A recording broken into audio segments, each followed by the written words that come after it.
ఇప్పుడు అక్రమంగా ఎవరికి చెప్పకుండా అక్రమంగా కట్టుకున్న ఇల్లే సార్. మీరు కూడా విచారణ జరిపించండి, మీ ప్రభుత్వ అధికారులతో విచారణ జరిపించండి. సత్వరమే న్యాయం చేయాలి రైతులకు. మీరు ఏం చేసినా రైతుల కోసం.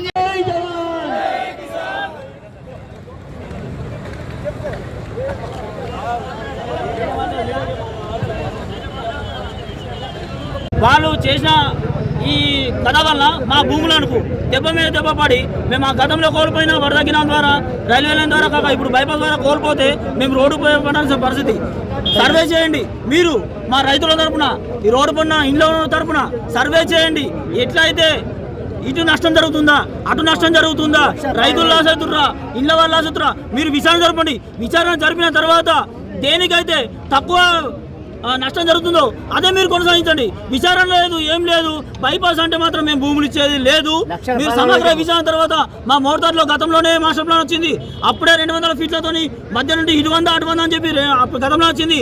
తెలిసి కట్టుకున్న ఇండ్లు పోతాయని తెలుసుకున్న కట్టుకున్న ఇండ్లు రోడ్డు పడ్డ రోడే పోతుంది, తోటలోకి వెళ్ళిపోదు. ఇప్పుడు ఉన్న రోడ్లనే ఇండ్లు పోతాయని తెలిసి మరి కట్టిర్రు, ధైర్యం చేసిర్రు, లక్షల కిరాయితం చూసిర్రు. ఆ లక్షల కిరాయిలు వస్తే వచ్చినాయి, ఇప్పుడు పోతే ఇల్లు పోతాయి. పోనివ్వండి, మా రైతుల మీద మీ రోడ్ ఎందుకు పడేస్తారు? ఇన్ని రోజులు మేము మట్టి రోడ్లో నడిచాం, ఇప్పుడు కూడా మట్టి రోడ్లోనే నడుస్తాం. ఇంకొక బైపాస్ అంటే ఇప్పుడు ఆ బైపాస్ పోవాలంటే ఇంకెన్ని సంవత్సరాలు పడుతుంది. అందుకని మోర్తాడ్ విలేజ్ కూడా డెవలపింగ్ అంతా ఆగిపోతుంది. కాబట్టి అందరూ ఆలోచించి ఈ పాత రోడ్ని యథావిధిగా కొనసాగించాలని కోరుచున్నాము. అట్లాగే ఇది లాస్ట్ 2 సంవత్సరాల కిందనే ఈ మనకు 63 రోడ్డు బోధన నుంచి నిజామాబాద్ నుంచి ఆర్మూర్ వరకు 4 లైన్లుగా విస్తరణ చేసిర్రు. ఆల్రెడీ ఎక్కడ కూడా బైపాస్ చేయలేరు. ఉన్న రోడ్డును యథావిధిగా 4 లైన్లుగా విస్తరించి యథావిధిగా తీసుకొచ్చారు. ఇప్పుడు కూడా అలాగే కొనసాగించాలని మేమందరం రైతుల తరఫున కోరాడుతున్నాం.